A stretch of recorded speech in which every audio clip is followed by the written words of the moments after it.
Hello everyone! Happy New Year! And this video is about all the things that we're doing in school, at home, and everywhere.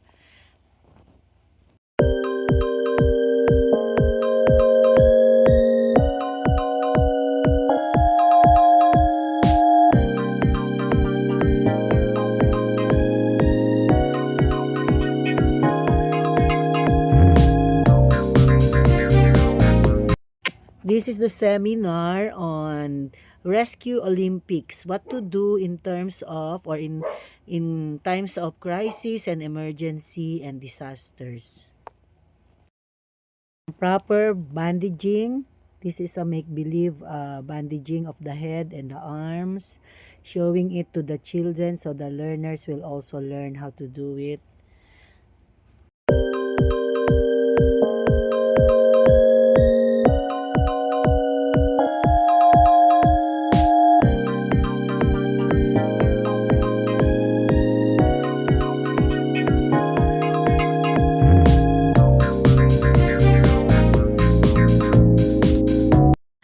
This is the part where the children are demonstrating how to bandage properly the people who are injured.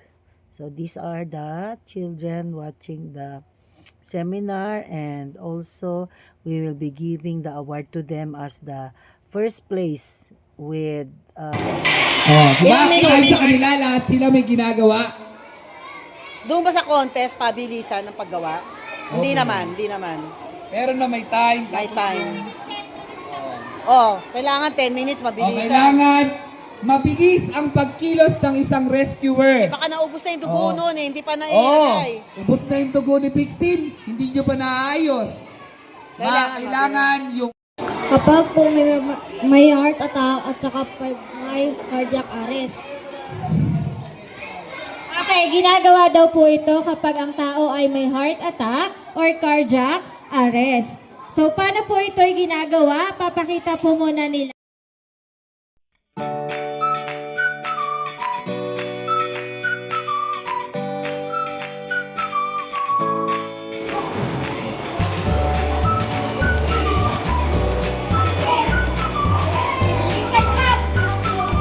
lakas mo. Okay, team size up.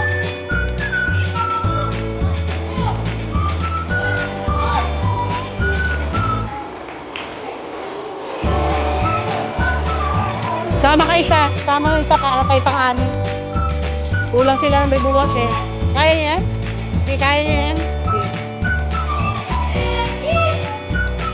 Okay, sabay po ha. Hindi pwedeng may mauna kasi yung bigat niyan. Dapat sabay-sabay ang buhok nila. Okay. Ready to leave. Okay, powerlifting.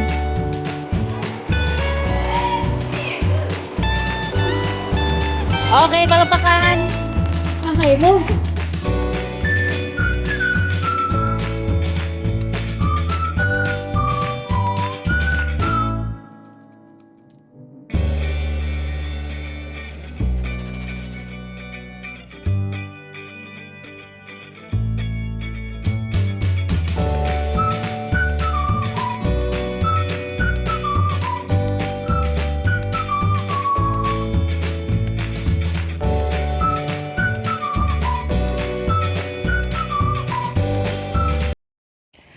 So they have attended the seminar for 5 days, and then they have the competition against 10 other schools from the government or public schools also, and they received this award. Congratulations! You are good learners, you are good players, and you learned a lot. Yes, congratulations, Santa Cruz BBD Elementary School Rescue Team.